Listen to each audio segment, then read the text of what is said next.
Hello YouTube, just wanted to give a quick update on how my betta fish were doing.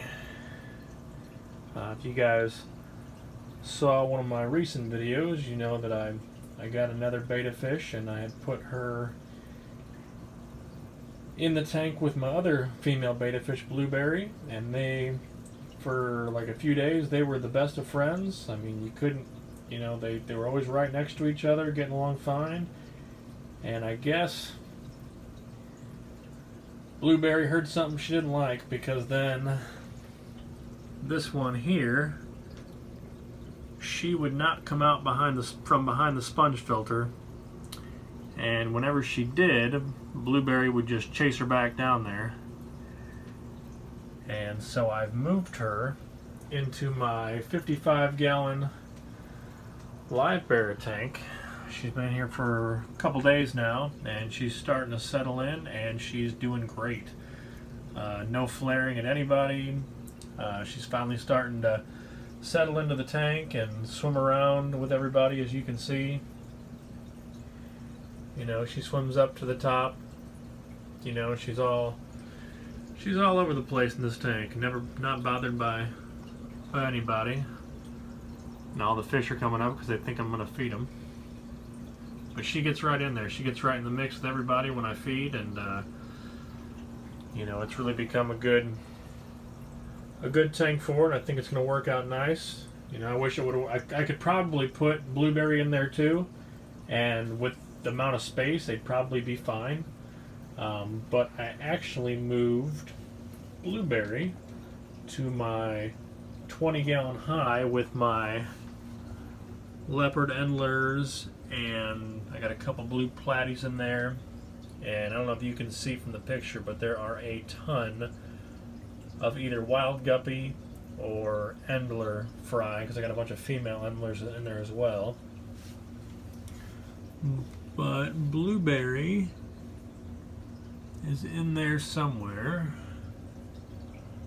That's not her. That's one of my guppies. I just saw her. Oh, I think she's in the back. Yep.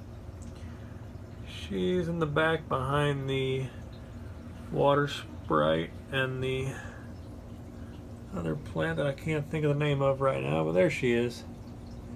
She's doing great in here. Just like the other one, she's having no issues with anybody. I just got some, that is a mixture of Java moss and Christmas moss. Lady on Facebook Marketplace, I happened to come upon it last night. She was selling, a full Ziploc sandwich baggie of it for $5. So she happened to be close to where I was working today, and I swung by and picked it up from her.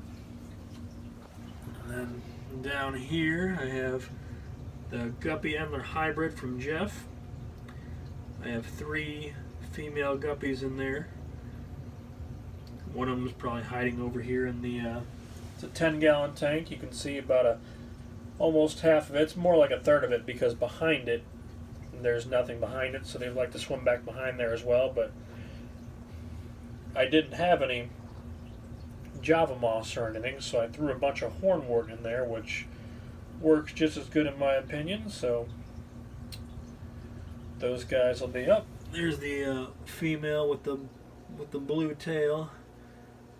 She's my favorite female in there, so looking forward to seeing what they look like. And then my 10-gallon tank over here that needs to be cleaned now has my white cloud minnows in it.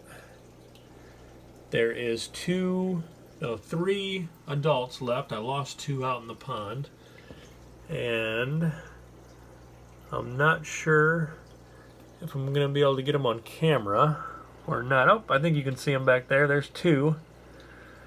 There's 6 juveniles in here, and there's still about 30 babies on top I was able to rescue out of the plastic tub I had them in.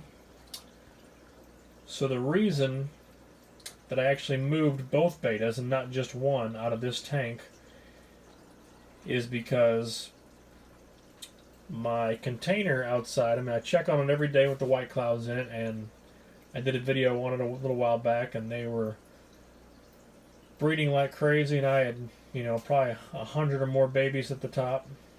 I went to check on it yesterday, like I do every day when I get home from work, and it maybe had 3 inches of water in it. And what had happened was the tub I was using, it was just a Rubbermaid plastic tub from Walmart that you'd use for storage. And I'd had it in my garage for quite a while, and I was storing books in it and stuff, and then I brought it outside, and what I didn't take into consideration was I guess the tub was pretty old and maybe not really meant to hold water and be out in the sun all the time. And what happened was it cracked. I don't know, maybe I didn't inspect it well enough when I took it out there.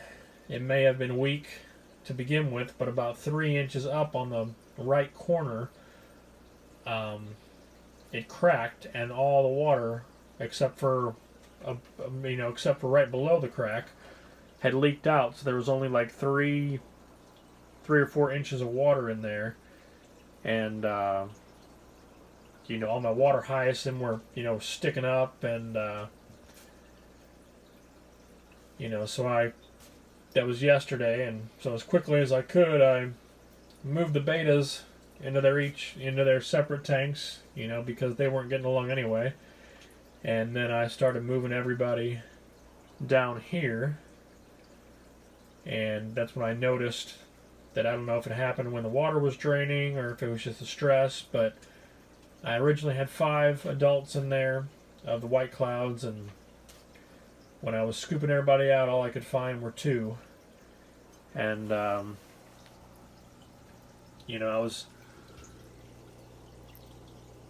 doing my best to get as many of the babies as I could, and I didn't see many at first in here when I kept plopping the water in, but as the water settled and I came down here this morning, I started seeing a bunch of the juveniles swimming around, and on the top, you really can't see them with the camera, but on the top there's still 30 or 40 real small babies that are still feeding off of the plants and stuff. So,